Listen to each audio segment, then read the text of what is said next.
María Jimena Duzán, en vivo. Bueno, pues bienvenidos a este programa que vamos a hacer con dos personas que han conocido mucho, por lo menos tienen una relación profunda con Colombia y con lo que está pasando en América Central y sobre todo en Haití. Acuérdense que hace muy pocos días, 21 colombianos, presuntamente mercenarios colombianos que formaban parte de, o por lo menos que habían sido miembros del ejército colombiano, de las fuerzas especiales, habrían formado un comando y ellos habrían dado muerte y asesinado al presidente de Haití. Eso dicen las últimas informaciones que se desprenden de las investigaciones que están saliendo de lo que han descubierto en las llamadas entre varios de los colombianos que fueron capturados. De esos 21, 7 entraron aparentemente a la casa y residencia del presidente de Haití, y esos 7 fueron los que habrían participado en el asesinato del presidente de Haití. Pero más allá de eso, por eso los invitados que estamos teniendo hoy aquí, y de nuevo la bienvenida, John Lee Anderson, bienvenido, periodista. Bien. Saludos desde Honduras. ¡Lo logramos! Don, tú, además, no solamente vamos a hablar de lo que está pasando en Haití, tú estás en Honduras, de lo que está pasando también en Centroamérica, de lo que está pasando en Cuba. Mira que tantas cosas que están sucediendo, ¿no es verdad?, por ahí en esa región. Y me parece que es bueno también presentar a tu otro contertulio, que es nada más ni otra persona que conoce mucho Colombia y las relaciones, sobre todo entre Colombia y los Estados Unidos, que es Adam Saxon. Ahí está por ahí. Hola, mucho gusto. Un gusto estar con ustedes de nuevo. Director de la veeduría de WOLA, que además es una persona que ha estado muy pendiente de Colombia desde hace muchos años. Y yo quería comenzar primero con la gran pregunta: ¿qué fue lo que pasó en Haití? Y cómo es que pueden entender, por ejemplo, John, esa ecuación tan absurda de un presidente que es asesinado en su residencia, ¿sí? Y encima de eso, por unos supuestos o presuntos, parece que sí son ciertos, ex soldados de las fuerzas especiales del ejército colombiano, entrenados por los americanos, ¿sí? ¿Sí? Y que terminan esas fuerzas especiales, ese comando, capturado. O sea, eso también no entiende uno nada. ¿Qué fue lo que pasó ahí, John? Mira, nadie sabe eso todavía, María Jimena, pero hay que comenzar con una realidad. Colombia es el país con el segundo ejército más grande del hemisferio después de Estados Unidos. Sí. Es un país que ha estado en guerra desde hace más de 50 años. Tiene el ejército y tiene una población, sobre todo de hombres veteranos de combates, como ningún otro en la región. Y desde hace unos años para acá, los colombianos, veteranos de la guerra propia, han sido lo que ahora hoy en día se llama elegantemente contratistas, que antiguamente se decían mercenarios para el resto del mundo. Únicamente creo que están a la par con ellos los ex rhodesianos, y ahora se llaman zimbabueanos, blancos, como mercenarios en el mundo, ¿no? Entonces, es una realidad que poca atención se ha prestado, porque en general la noticia y la óptica y un poco el debate colombiano es más binario, ¿no? Se tiene que ver con la derecha y la izquierda y no sé qué, no sé cuánto. Y hace un tiempo para acá, nadie ha estado hablando de esos servicios de contratistas por el mundo. El hecho de que Haití es un país quizás la más pobre y desdichada del hemisferio, sino uno de los más desdichados del mundo. Está peor que muchos países africanos, que asemeja más que cualquier otro país en América Latina por su amplia población de descendencia africana ex esclava, ¿no? Entonces, tenemos una situación que desde hace varios años, los que cubrimos y analizamos la región, hemos estado al tanto, ¿no? Algunos hemos escrito sobre lo que pasa en Haití. la presidencia de Jovenel Moïse, el asesinado, Sí. ha sido muy, muy polémico, Muy cuestionado. ganó muchos enemigos, hay Ujú. una oposición que no son partidos propiamente dicho, ¿no? Hay grupos de oposición cívica, así como intereses económicos, o sea, que respaldan ciertos grupos que han estado inclusive detrás de las manifestaciones, en algunos casos, Ujú. en contra de él. A lo que voy es que una situación muy revuelta, con pandilleros por todos lados, Sí. las tropas de manutención de la paz de la ONU se retiraron, dejando un legado muy, muy amargo detrás de ellos. Dejaron una epidemia de cólera por detrás, la enfermedad. O sea, no eran bien vistos, pero tuvieron la virtud quizás única de mantener más o menos a raya los pandilleros que, bueno, están encargados de las barriadas, que básicamente todo el país es una barriada hoy en día. Entonces, parece que algunos de estos contratistas estaban siendo contratados por empresarios, inclusive posiblemente por grupos no gubernamentales, y no se sabe bien si el mismo gobierno o ministerios del gobierno en estos últimos meses y años. Entonces, hay una confusión en torno a quiénes son estos colombianos que han sido pillados a raíz del atentado, el asesinato del presidente. Algunos que han sido pillados, inclusive acusados, pueden ser simplemente contratistas que fueron traídos no necesariamente por razones turbias de hacer lo que el Estado haitiano ya no puede hacer, ¿no? Que es un poco controlar o dar protección o bien a VIPs o bien a quehaceres de ciertos ministerios o la lucha antidroga. Puede inclusive, a mí no me consta, a lo mejor Adam sabe si la embajada norteamericana inclusive dio el visto bueno para algunos de estos colombianos, que no necesariamente en todos los casos son sicarios o mercenarios, pero a todas luces hay las dos cosas aquí. Hay colombianos que están en Haití como contratistas, pero que son hombres de gatillo, y hay contratistas que son más sicarios, más sanguinarios, que parece que estuvieron metidos en este atentado contra el presidente. Ahora, ¿quiénes lo contrataron para matar al presidente? Esa es la pregunta.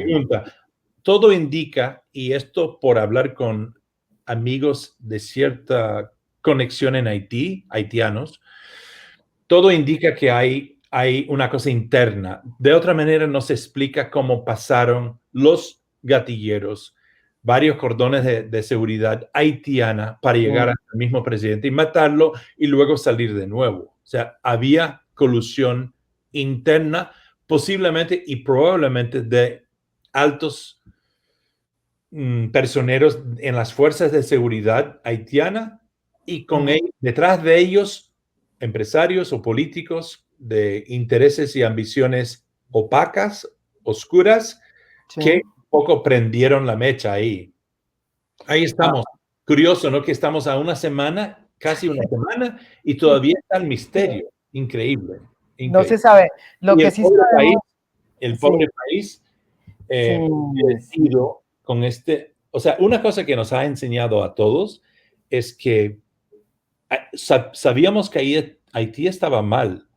Ahora todo el mundo sabe que Haití está mal, porque que un presidente puede ser asesinado así como fue asesinado, que nadie lo entiende, ha arrojado una luz y el país bajo el escrutinio mundial.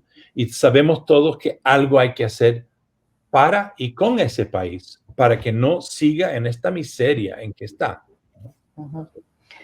Es cierto, es absurdo que haya sido ya hace una semana ese hecho horrible, además con la sevicia con que fue asesinado, porque no solamente fue asesinado en su morada, en su casa, sino que además la manera como supuestamente fue encontrado el cuerpo, además no hay fotos, que es otro tema que se le suma más a este misterio.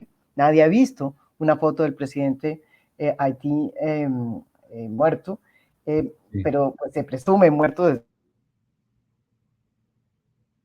O sea, se sabe que la sevicia también fue tremenda. Entonces, la gran pregunta, Adam, es ¿qué está pasando y por qué ahora también el gobierno, que además tiene problemas porque no se sabe si es el primer ministro el que está o el que iba a estar, hay un problema grave, Sí. uno de ellos pidió que llegaran tropas americanas como en las épocas en que se usaban ese tipo de invasiones. A mí eso me impresionó mucho, pero esta vez es petición del gobierno. Eso me impresionó mucho, Adam. Sí, yo esta mañana pasé una hora grabando porque no soy para nada experto de IT, grabando un podcast con un colega que sí sabe de eso y ambos estábamos atónitos por esa solicitud de intervención de tropas estadounidenses y la explicación más era que ese señor, el primer ministro, no tiene un reclamo muy fuerte de ser el líder legítimo de Haití. Apenas por las uñas tiene el apoyo de las Fuerzas Armadas y la policía. Apenas tiene el visto bueno de la OEA y otros grupos internacionales. Entonces, lo que sí está pidiendo más por su propia legitimidad es que se ponen tropas estadounidenses. Pero, bueno, habían tropas estadounidenses en Haití en el año 1994, 2004, 2010, después del terremoto. Y esta vez no veo una sed muy fuerte en el gobierno de Biden de enviar más tropas a Haití. Hay cierta fatiga con eso, aunque lo que está pidiendo más este primer ministro es que las tropas vengan para proteger Sí. sitios específicos de infraestructura, pero no creo que van a querer morir o ver morir a tropas estadounidenses en una misión tan ajena en Haití. Lo que yo creo que sí podría motivar al gobierno de Biden de enviar tropas es si empezamos a ver una crisis de llamados balseros, una ola de inmigrantes saliendo de Haití directamente a Estados Unidos. Biden, no quiero ser tan, no sé, como animal político, pero en el gobierno de Biden están pensando en sus debilidades para conservar el control del Congreso después de las elecciones de noviembre de 2022.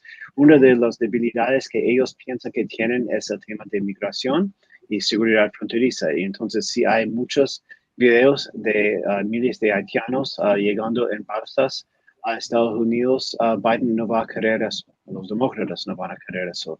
Y es posible que en ese caso tal vez enviarían a militares, pero por el momento, aunque no han descartado hacerlo, están diciendo mejor no.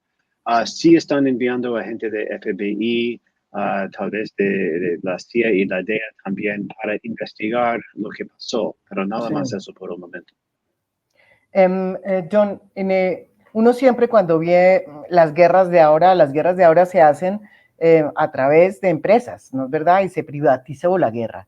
Lo vimos pues con DynCorp, lo vimos con Blackwater, digamos, el propio Cheney era uno de los dueños de una de esas empresas, ¿no es verdad? Ya esa tesis de que las guerras que se están librando en el mundo las libran o las pelean los soldados, se está volviendo una falacia, una mentira, porque la pelean son los contratistas a los cuales se les entregan los contratos para hacer esa guerra, ¿sí? Entonces siempre nos vamos a encontrar esas mismas empresas. Y entonces uno vuelve y mira aquí, entonces ¿a quién se encuentra? Blackwater. ¿A quién se encuentra? A DynCorp. ¿A quién se encuentra? Todas tienen filiales en Colombia, desde luego, donde hay buenos sicarios y baratos. No sicarios, perdón, mercenarios. Y aquí va mi pregunta. ¿Cuál es la diferencia entre un contratista y un mercenario? Porque es que, a ver, yo ya no entendí nada. ¿Cuál es la diferencia?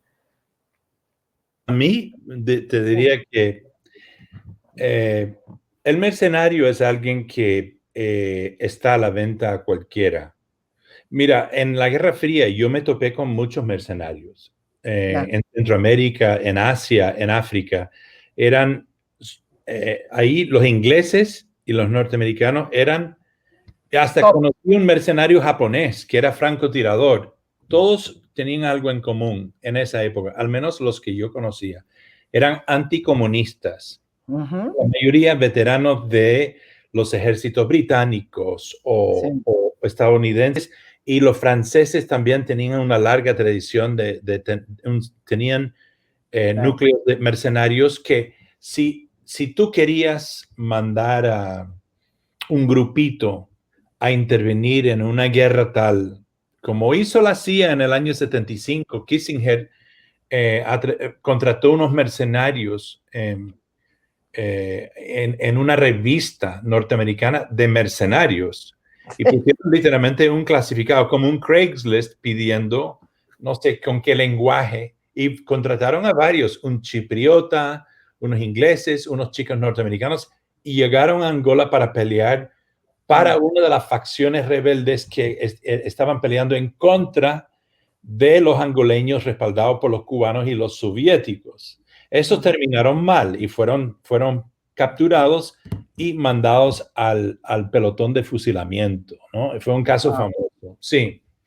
Pero habían muchos más. Los mercenarios han peleado en los últimos años hasta en la guerra, por ejemplo, de Sierra Leona, para proteger el eje diamantífera en ese país de los rebeldes, que eran muy sanguinarios a propósito, pero unos grupos empresariales contrataron mercenarios experimentados que podían a su vez casi como hacer un ejército propio para intervenir en esa guerra. La mayoría son perros de la guerra, ¿me entiendes? Pelean para cualquiera con tal que reciben un sueldo a cambio. Algunos tenían ostentaciones ideológicas, como decir, soy anticomunista y soy un soldado para la libertad o la democracia. Pero los que yo conocían eran perros de la guerra, ¿me entiendes? La mayoría. Ahora hay otra figura. Tú bien lo decías hablando de Blackwater, DynCorp, que famosamente ha tenido durante años el contrato para la supresión de los narcóticos y las FARC en Colombia, ¿no? Correcto, exacto. Es una manera de que el Estado no es visto como el interventor, el Estado norteamericano en este caso, ¿no?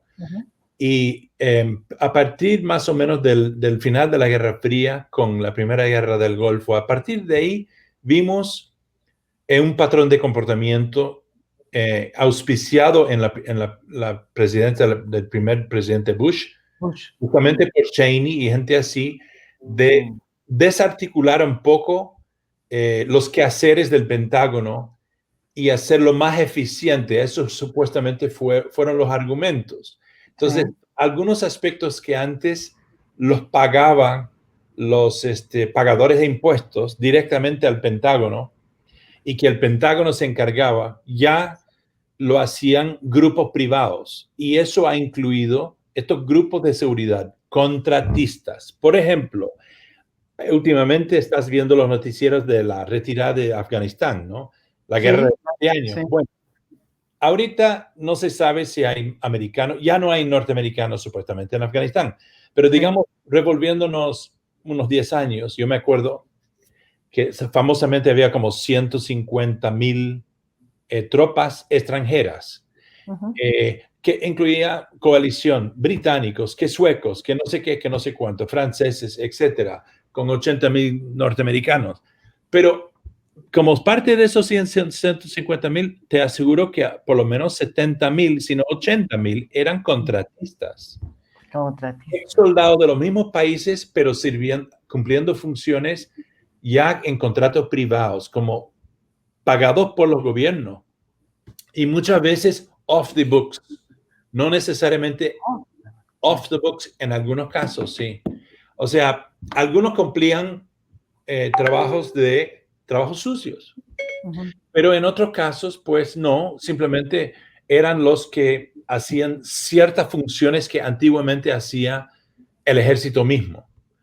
Bueno, en fin, así es. Entonces, los contratistas son un poco la respuesta de este mundo globalizado en que el capitalismo, pues, reina sobre todo para buscar ganancias donde se puede, incluyendo de la guerra misma. Y no son mercenarios como tal. Mercenarios serían, por ejemplo, hoy en día, si tú y yo decidiéramos derrocar el gobierno de Benín en África, o, digamos, Haití, por ejemplo, en las Pero Américas. esos sí fueron mercenarios, pero esos sí son. Sí. Los que mataron a Jovenel Moisés, si eran contratados, si eran extranjeros y veteranos de lo que sea, son mercenarios. Eso es lo que hacen mercenarios. Es correcto. Adam, ¿querías decir algo? Sí. Pues nada más, bueno, para agregar un poco a la historia de eso, esa práctica del Pentágono durante el primer gobierno de Bush con Dick Cheney como secretario de Defensa, como dijo John, realmente empezó como producto de la guerra antidrogas. Los pioneros de la contratación del Pentágono eran los de la guerra antidrogas. Fue en el año 89 que se cambió la ley de Estados Unidos para poner al Pentágono, el Departamento de Defensa, como la agencia líder para la interdicción de drogas en el exterior. Pero eso fue, bueno, a finales de la Guerra Fría, con la guerra de Irak, eso fue una misión de segundo plano para el Pentágono. No quisieron poner muchas tropas para eso. Entonces, sí, empezaron a contratar eso a DynCorp y a otras, East Incorporated y a otras compañías para ser los pilotos, los mecánicos, los trabajadores de búsqueda y rescate, todo eso, inteligencia, mapeos. Pero eso era como una bola de nieve. Y llegando a la Segunda Guerra de Irak, las tropas estadounidenses apenas estaban pelando sus propias papas en las cocinas. Ya todo estaba siendo hecho por contratistas. Pero otra ventaja de eso es que cuando algo pasó con ellos, como acuérdense de los 3 contratistas estadounidenses que... Asesinados acá. No, los que estaban en poder de la FARC por 5 años, 2003 a 2008. Imagínate si estos señores fueran soldados activos de Estados Unidos. El escándalo, el ruido habría sido mucho mayor. Habríamos estado en conflicto abierto con las FARC como ejército de Estados Unidos, pero como fueron contratistas, hubo cierta distancia y no pasó tanto así. Bueno, eso es cierto, pero fíjate que volviendo a ese tema, en Colombia lo que ha pasado, ustedes me dirán si yo me equivoco, el Plan Colombia a nosotros nos cambió, nuestra concepto, digamos, la privatización de la guerra, de las drogas, llegó con el Plan Colombia, que se privatizó precisamente por lo que dice Adam, llegaron una cantidad de empresas y se hicieron, muchos contratistas venían acá, sobre todo uno, DynCorp, pero no era el único, ¿sí? Y se creó como una especie de gran mercado, digamos, de ese, digamos, ese es como uno de las cosas que nos dejó el Plan Colombia. El Plan Colombia sirvió para muchas cosas, pero desafortunadamente también nos trajo esta parte que es estos contratistas. ¿Qué ocurrió? En el caso colombiano es que según lo que se ha establecido y lo que, por ejemplo, escribió Ricardo Calderón hace muchos años en Semana, o sea, hay cerca como de 8.000 soldados, digamos, Special Forces colombianos que están en el Medio Oriente. ¿A dónde fueron? Pues contratados como pilotos por Arabia, no solamente por Saudi Arabia, sino por muchos otros de los Emiratos Árabes también. Creo que había otro tanto en otros lugares, en fin, y se los llevaron, y hay cerca casi de 8.000, según me cuenta Ricardo Calderón, en historias que él ya ha hecho y que publicó en su momento en la revista Semana hace muchos años. O sea que sí había un mercado, sí hay un mercado de gente que se va allá y que termina pues metida en la guerra de Afganistán, la de Yemen, en fin, como sea. Pero la pregunta es, en este caso, ¿sí? En este caso, ¿cómo interpretar estas empresas que tienen realmente, que son las que pues, deberían tener en este momento el foco de atención? O sea, en este momento esas empresas, 3 colombianas, una de Estados Unidos, pues deberían ser como los objetos de investigación y mirar, pues, ¿no? De todo el mundo mirando a ver quiénes son, hola, cómo funcionan. ¿Son o no los mismos que hicieron la operación Gedeón? Es que acuérdense que nosotros ya tenemos segunda operación. Nosotros ya llevamos 2, ¿sí? Operación Gedeón es muy parecida, muy parecida. Contratan a una gente, la dejan, sí, porque estos los dejaron, los contrataron y los dejaron por ahí para que como gancho ciego. O sea, imposible que unos Special Forces hayan terminado capturados, ¿sí? O metidos en una embajada de Taiwán, ¿sí? Entonces, la pregunta, John, es ¿qué entiendes? O sea, ¿cómo funciona eso? ¿Nos debemos acostumbrar a estas cosas? ¿Y qué hacemos o qué se hacen para saber qué está pasando con estas compañías? Así como se supo con la de Dick Cheney. Pero aquí nada sabe. Esta es la segunda operación que se hace. Operación Gedeón es muy parecida. Así es. Bueno, mira, es un cliché decirlo, pero el mundo está revuelto y las Américas se han vuelto muy convulsionados. O sea, hay varios países ya en América Latina en donde el AMPA está muy armada y muy organizada. Estamos hablando de México, en Colombia, Brasil, bueno, Centroamérica, el país en donde estoy. Hay armas por doquier en estos países ya. Entonces, en varios de estos estados, el narco se ha vuelto casi como, bueno, ustedes saben, o sea, el Estado colombiano no domina todo su territorio, tampoco la mexicana. Ya los narcos se han organizado en algunos casos casi como ejércitos pequeños o grandes. Tienen casi como guerrilleros, pero sin pretensiones necesariamente ideológicas. Políticas sí, porque ya hacen transacciones con los gobiernos de turno. En todos estos países uno empieza a ver que el presidente tal ha hecho pacto con la pandilla tal o se sospecha, pero en la mayoría de los casos es así, están pactando por razones de seguridad nacional, a lo mejor. En algunos casos es por corrupción o porque son cómplices en algunas transacciones ilegales, pero en resumen, hay un problema muy grande de Estado de Derecho en América Latina. Y en estos países que estamos hablando, y Haití es un punto de trasiego para toda la zona que sale de Colombia. Oye, puede ser que pase por el espacio aéreo de Venezuela, pero es sembrado y refinado en Colombia, y ahí pasa. Yo me acuerdo hace 5 años atrás, estuve con los pilotos de helicóptero del presidente haitiano. Me mandó en su helicóptero 2 días para ver su país.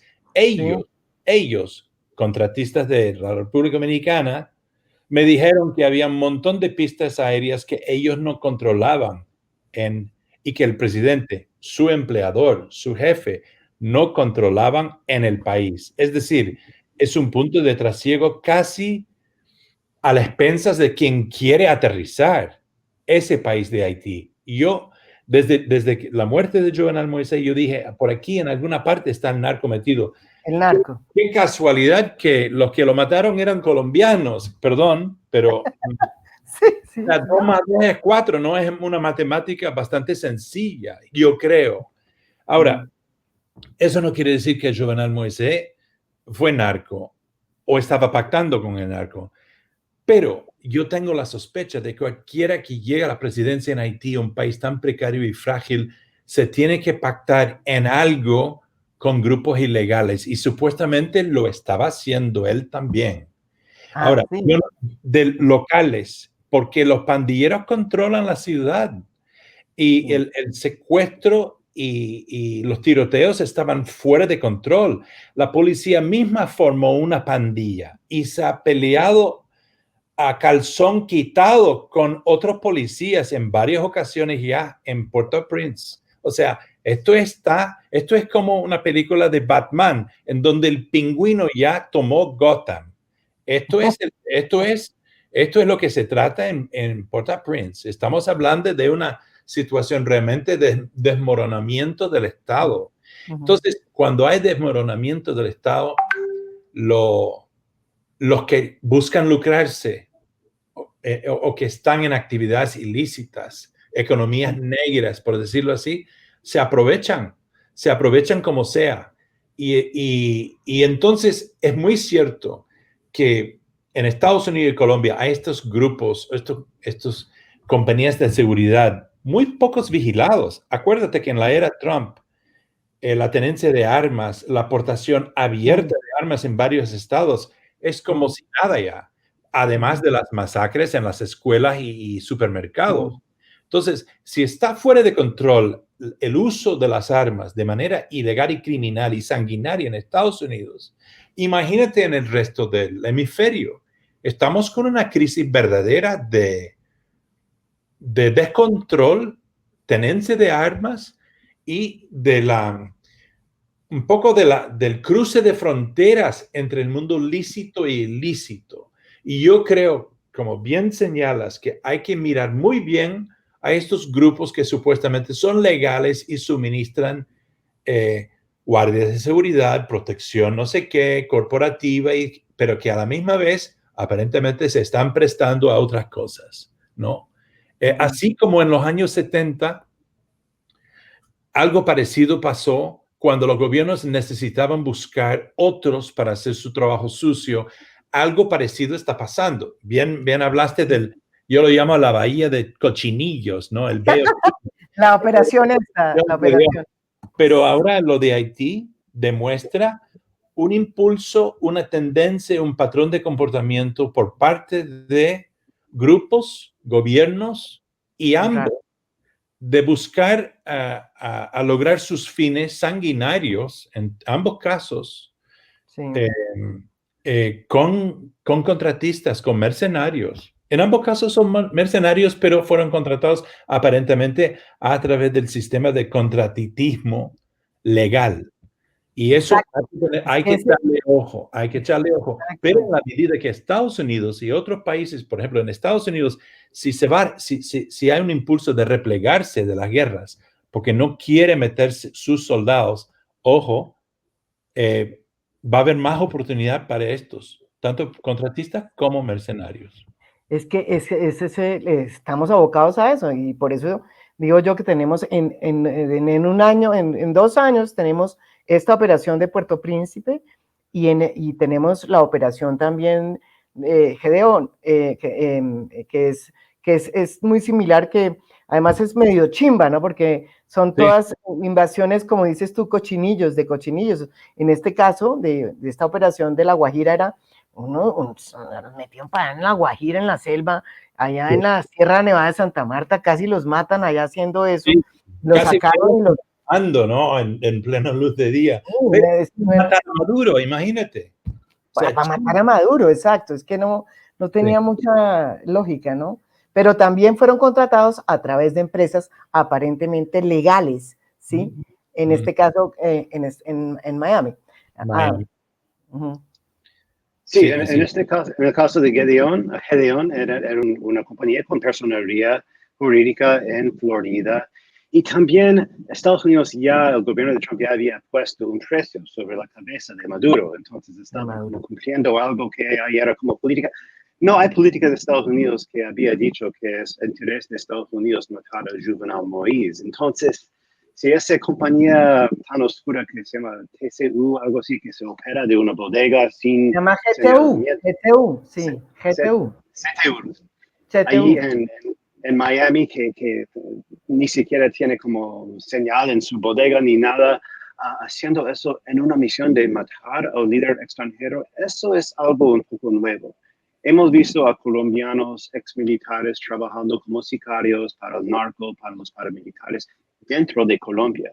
Pero fuera de Colombia, casi siempre ha sido a través de una compañía con personalidad jurídica y cumpliendo deberes para estados, para los Emiratos, para los sauditas, haciendo esos servicios. Una operativa de comando para matar a un presidente que no está en la mira de Estados Unidos, esto es algo totalmente nuevo y puede poner en problemas graves, legales, a esa compañía de Miami, aunque, como se ha dicho, las leyes no son tan claras como deben ser. De hecho, son 4 compañías, 3 colombianas y una en Miami, que están metidas en este mismo episodio. Pero más allá, la pregunta que tenía en el fondo es, ¿ustedes creen que después de lo que está sucediendo, como dice John, en América Central, lo que está sucediendo en México, lo que está sucediendo en Colombia, o sea, hay una situación muy lamentable en la calidad de democracia que está sucediendo en toda la región. Este es un momento muy difícil, este es un momento realmente complicado porque no hay paradigmas buenos. Si uno ve qué está pasando en la izquierda, o sea, porque antes, bueno, los regímenes de izquierda tenían una cierta, ¿no? Aura, entonces iban a ayudar a los pobres, en fin, pero mira, uno va a Nicaragua y bueno, casi se vomita, ¿sí? Lo que está pasando. ¿Sí? Es increíble que un ex guerrillero, ex combatiente, todo esto esté haciendo lo que está haciendo el señor en Nicaragua. Y uno ve después a Salvador y dice, bueno, otra vez pues se repite el mismo módulo. O sea, la izquierda está mal. Y la derecha también está muy mal. Pues Colombia es un caso de la derecha. Y se muestra cómo es una, digamos, y la pregunta es esa, estamos ante una situación muy lamentable porque ni la izquierda ni la derecha tenemos unos serios problemas para buscar los liderazgos y el fortalecimiento de la democracia. ¿Está en peligro la democracia en estos lugares por primera vez en mucho tiempo? Porque ni a izquierda ni derecha, y los del centro no sé dónde están, porque los del centro no sé si están apareciendo. Bueno, no sé si izquierda y derecha ni siquiera son las categorías que más importan. Son los populistas o autoritarios y los, no sé cómo se llaman, democráticos, institucionalistas. De los populistas hay de derecha como Bolsonaro, como Álvaro Uribe, no voy a decir Duque, pero parte de su partido sí. Del centro hay Bukele, y de izquierda, por supuesto, Maduro y Ortega y otros. No importa, yo los pongo en la misma canasta, realmente. Aunque algunos son más pro Estados Unidos que otros, eso no importa realmente. Y esto está pasando en un momento por supuesto, de pandemia y de mucha inseguridad y criminalidad en toda la región, de incremento fuerte de la pobreza y de la desesperación. Yo veo que sí, la región, nuestro país también está en un momento de graves debilidades institucionales donde la gente está perdiendo fe en la idea de tener instituciones fuertes. Y cuando no hay instituciones fuertes, cuando hay un momento de populismo y autoritarismo, esa idea de que un ejército, una institución que sigue el Estado de Derecho, tenga el monopolio del uso de la fuerza legítima, eso también se debilita y se van a ver muchos más de estos grupos de mercenarios y contratistas haciendo lo suyo en este momento autoritario. Entonces la respuesta realmente es volver a la institucionalidad democrática. Votamos a Trump en Estados Unidos, este es un paso, pero no hemos salido de esa selva tampoco. Entonces sí, pero eso creo que es el reto principal. John. Lo que dice Adam, yo creo que sí, estamos en una era realmente posideológica, por más que algunos alegan ser de izquierdas o derecha. Estamos en una época en donde lo que más inquietante podemos ver es la flaqueza del modelo democrático, ¿no? O sea, y yo creo que Trump tuvo mucho que ver. No es que el pecado original es Trump, no. Obviamente había flaquezas dentro de lo que es Estados Unidos, el gran modelo, al menos en esta región y quizás en Occidente, ¿no? Pero Trump vino a desvestirlos, ¿no? A dañarlos, a malograrlo más. Y creo una falta de institucionalidad, una crisis de institucionalidad muy fuerte y también en el psique colectivo, ¿no? Sí. Que de ahí viene lo que llama, lo que dijo Adam, de una falta de confianza, ¿no? Hay una falta de confianza que Biden, se nota, intenta reconstruir poco a poco. Ahora, él, un poco como el padre de la patria, ¿no? Por su edad y por su es veterano del sistema, es un tipo bonachón, no es un tipo maléfico como Trump, que nos consta a todos que Trump era maléfico, ¿no? O sea, eso es lo más increíble, que un tipo malo, llegó a la presidencia norteamericana. Imagínate. O sea, pero malvado, ¿no? En todos los sentidos. Entonces, imagínate, entonces yo creo que eso ha tenido un efecto catalizador en la región más afectada por Estados Unidos, que es esta región, ¿no? No en todos los sentidos, pero hablaste de Bolsonaro y Bukele, ¿no, Adam? Bolsonaro, ¿qué tal? Sí. Copió, pero literalmente a Trump. Está peor en algunos aspectos. Es como se cree un cowboy del siglo XIX. Quiere matar indios y quemar bosques. O sea, eso es Bolsonaro. Y él y sus hijos son unos lumpen mafiosos totales, ¿me entiendes? Terminarán en la cárcel, estoy seguro, ¿no? Porque son unos malandros ellos, ¿no? Pero, y Bukele es un fanfarrón millennial con Twitter que copió el comportamiento de Trump a su manera, ¿no? Estamos en una época en donde las redes sociales y estas vainas cuentan para mucho y han servido también de detonantes de esta crisis y del desmoronamiento de las fibras democráticas. Y lo que yo creo que ahora nos encontramos, yo no tengo ningún pelo en la lengua de decir que me considero un demócrata y estoy en contra de los autoritarios. Y como periodista, ojo, más que nunca, porque hemos visto con Bukele, con Bolsonaro, con Trump, con todos los autoritarios aquí y allá, Putin también, y podemos ir nombrando a otros. Sí, y ahora Díaz-Canel, lamentablemente, hasta él ha escogido el camino de la represión en lugar de la apertura y darse cuenta de la coyuntura necesaria en Cuba, ¿no? Sí. Pero bueno, la represión en contra de los periodistas, ¿por qué? Porque todos están en contra de los autoritarios, porque somos los únicos que pueden informar al gran público, a los que no tienen otra que la información para medirse, para adquirir facultad de criterio, para votar. Nosotros somos los que somos, yo no digo que somos virtuosos, pero al menos algunos de nosotros somos sinceros.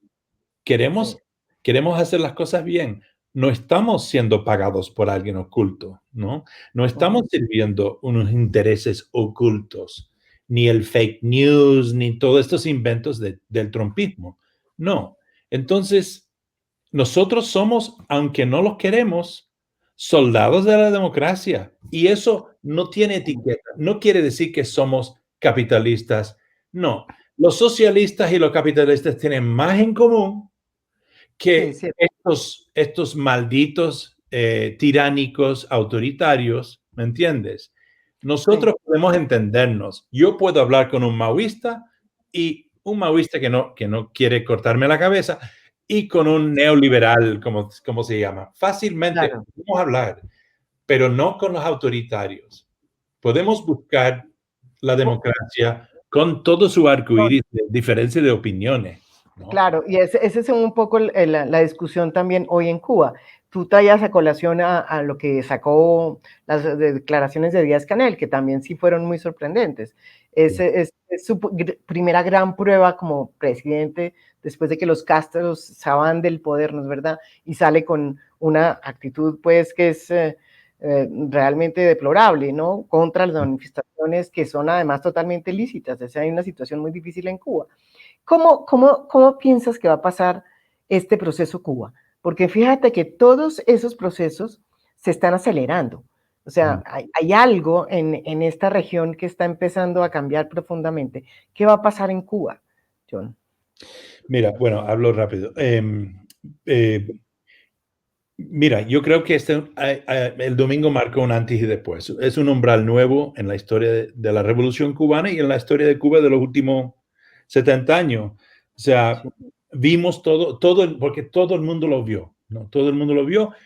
Y el que menos entiende que esto no fue una conspiración gringa, no sé qué, o yanqui, que hay muchos cubanos que han estado padeciendo de hambruna, de escaseces, de medicina, más la pandemia, frustraciones porque están en una isla y el ingreso del turismo no ha llegado hace año y medio. El Estado cubano no ha estado a la altura de las necesidades de sus ciudadanos y la diferencia de los cubanos con los demás países es que ellos no tienen la herramienta de las elecciones para cambiar su gobierno, digamos. Mira, inclusive en Chile, donde vimos estallidos sociales cruentas, más violentas, mucho más que las pocas escenas de violencia que se vio en Cuba, el Estado rectificó. Piñera, el presidente Piñera, que al principio salió diciendo algo muy parecido a lo que dijo Díaz-Canel, que era un complot extranjero. En el caso de Díaz-Canel lo culpó a Maduro, una conspiración. Al día rectificó, pidió perdón a sus conciudadanos y dijo que entendió que tenía que escuchar a su población. Mira, qué cambio. No conozco ninguno, tiene gran mérito, tiene varias flaquezas él, pero tiene gran mérito de haber aceptado errores propios y haber intentado escuchar a su población, y han encaminado un proceso constituyente que busca llegar al pecado original de Chile, que muchos creen que es la constitución del dictador Pinochet. Claro. Que ha sido el pergamino, que ha sido el motor de la sociedad desde hace 30 años. Y a lo mejor no va a ser perfecto, pero buscan hacer una nueva. Sí. Seguro que va a ser un proceso volátil y demás. Ojalá no violenta. Al menos están encaminados en algo distinto, nuevo.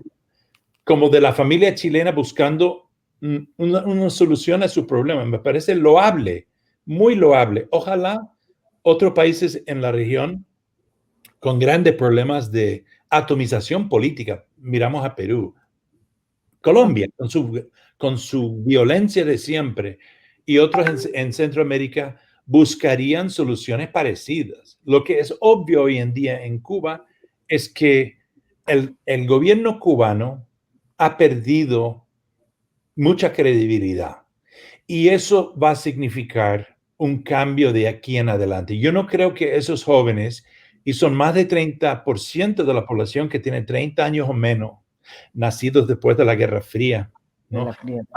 En que para ellos los Castros eran los viejos, ¿no? ¿Me entiendes? Que buscan cosas que quieren los jóvenes en todas partes.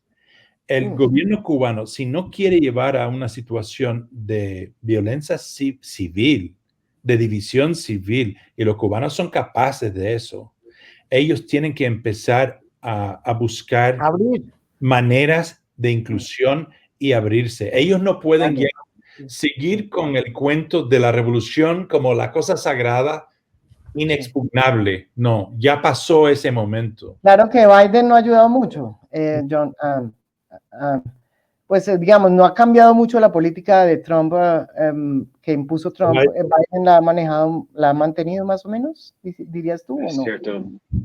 Sí, Biden no ha cambiado casi ni un ápice de lo que dejó Trump, que es, bueno, las restricciones de viajes y de transferencias de dineros y de la capacidad de invertir, o la presencia de Cuba en la lista de países que patrocinan el terrorismo. Todo eso queda igual.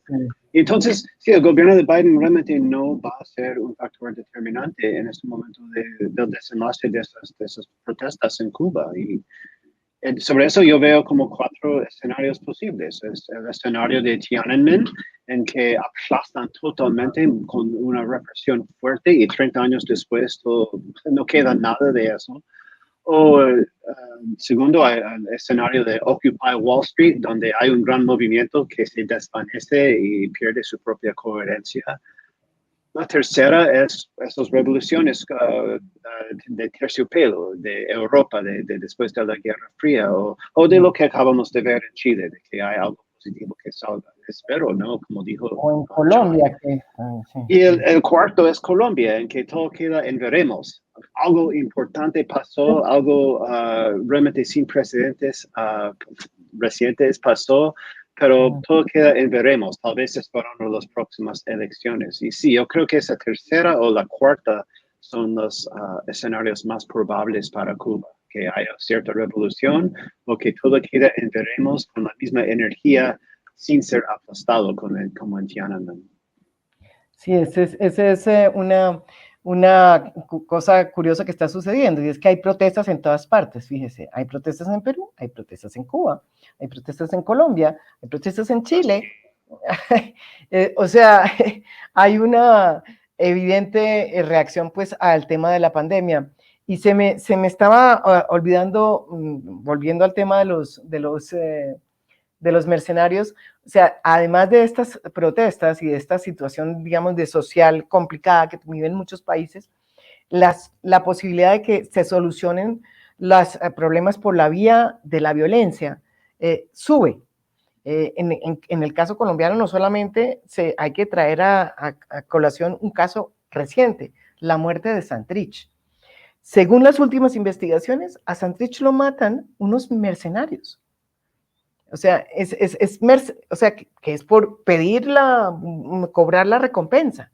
Lo matan unos mercenarios. Según las últimas versiones, las versiones que se dieron en su momento cuando... entonces, claro, cada vez más, no solamente se está agotando, digamos, la institucionalidad democrática en la región, sino que las soluciones políticas que son las que se deberían hacer van bajando de peso y se abriendo paso a la solución violenta, a la solución, digamos, de caos y que es un poco lo que quisiera preguntarles. ¿Vamos hacia ese escenario? O sea, hacia allá se está, porque el escenario de Chile, pues todos quisiéramos ser Chile. Todos quisiéramos ser Chile. Tampoco sabemos dónde va Chile, si eso va a conducirlo, pero pues parece que va por buen camino. Pero ¿y si no es Chile? ¿Hacia dónde vamos? ¿Hacia dónde va esta situación, esta región y hacia dónde van las relaciones con Estados Unidos? Mira, bueno, muy rápido. Yo creo que veremos un arco iris de realidades. Tenemos el caso chileno y Uruguay también es un país donde ha habido una tolerancia social y política en donde hemos visto una alternancia democrática entre el centro izquierda y el centro derecha desde hace un tiempo. Yo creo que el caso chileno nos sorprendió a todos por constatar que había tanta pasión contenida, sobre todo entre una juventud, que finalmente agrupó a muchos más capas de la sociedad. Fue muy interesante, muy aleccionador. Pero hay otros países que no están ni remotamente lejos de esa política templada, el va y bien, que demuestran estos dos países del Cono Sur. Si miramos a Bolivia, ahorita está en paz, pero hay una polarización social, étnico-social muy fuerte ahí. Brasil ni hablar. Brasil, sí. Pues que Lula vuelve al poder como Biden desplazó a Trump, ¿no? El viejo padre de la patria, ya más centrista quizás, vuelve a tomar el poder el año próximo. Pues yo digo ojalá y que no lo maten y que logra volver a sentar las bases de una democracia bastante débil en Brasil, un país gigantesco, pero con el estado del tamaño de Portugal o quizás un condado de Lisboa. Es un estado ínfimo en un país del tamaño de un continente. Vamos a Colombia, donde aparentemente los impulsos de la violencia son tan arraigados que no son capaces ni de respetar su propio pacto de paz, ¿entiendes? Yo lo digo como una provocación. No es cierto. Amistosa. Estoy totalmente de acuerdo. Una provocación constructiva a los colombianos. Ni hablar en esta región que está tan empobrecida, hablo de Centroamérica, y en donde el problema de la migración son países casi anexos. En términos históricos, serán vistos como los países, como bastardos de Estados Unidos. Yeah.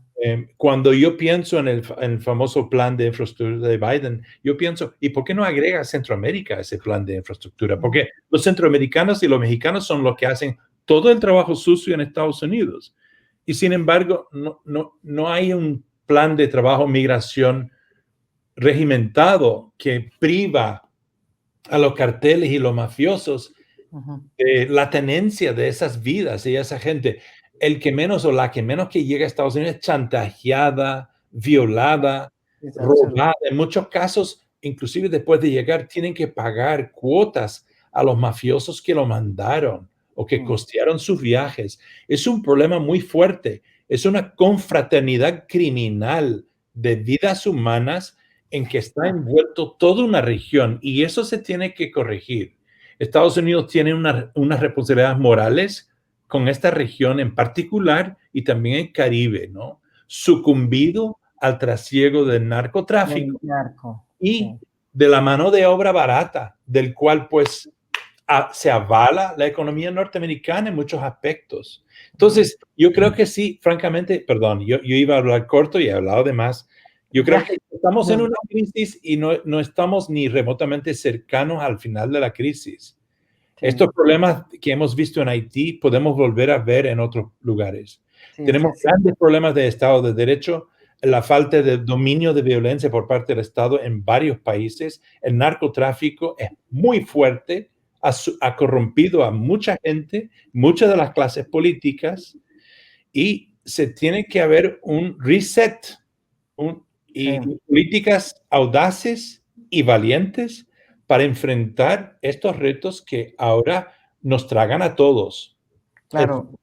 Me parece ya la última pregunta, tu última reflexión, porque para que todo lo que dice John se dé, pues lo primero que hay que hacer es que los Estados Unidos cambie también su percepción de la guerra contra el narcotráfico, su percepción de, digamos, de qué es lo que significa este patio trasero, como podríamos decirlo.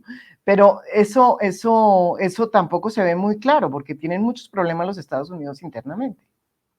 Obvio, sí. Iba a decir que John está hablando de todos esos problemas en América Latina. Yo estoy aquí en Washington, la ciudad del famoso 6 de enero. Donde un evento que gran parte del Partido Republicano sigue defendiendo y atacando a los mismos de su partido que lo critican. El mismo expresidente lo defiende, incluso a los más violentos de ese día. Un país aquí, este fin de semana que fue festivo aquí, habían 500 tiroteos a lo largo del país. Con muchos, con al menos 200 o 300 asesinados. Aquí ni siquiera podemos tener un debate civil sobre racismo. Están haciendo nuevas leyes a nivel de estados para dificultar el ejercicio del voto. Eso es lo que pasa tanto en América Latina como aquí, cuando la gente deja de creer en sus instituciones y dejan de creer que las instituciones y el gobierno es el estado raquítico de Brasil. Ahí vamos. Esto es lo que pasa cuando se pasa de, es decir, demasiado la civilización a la barbarie sin esas instituciones. Y creo que sí es revertible. Yo creo que parte de eso sí es repensar, por supuesto, la política antidrogas, que sí está en marcha, yo creo. Okay, lentamente, pero sí, estamos más y más mostrando la bandera blanca en eso, aunque va a tomar más tiempo, pero tenemos problemas aún más graves aquí en la calidad de nuestra propia democracia y nuestro propio Estado de Derecho. Y estos van a ser años muy tensos aquí también en Estados Unidos. Bueno, pero fíjese, años tensos, pero yo creo que un reto para el periodismo, como decía John Lee. Les agradezco, yo creo que es el mejor momento de ser periodista. Tenemos desafíos por montones y ser soldados de la democracia, estoy de acuerdo con John. Muchísimas gracias a John, ha sido una muy interesante discusión sobre el futuro de una región que pues tiene que ver con el futuro de muchas personas que viven aquí y que son muy distintas porque son desde abajo hasta arriba. Bueno, muchísimas gracias y hasta pronto. Gracias, María Jimena. Gracias por invitarme. Un gusto verte también, John. Adiós. Chao, hasta luego.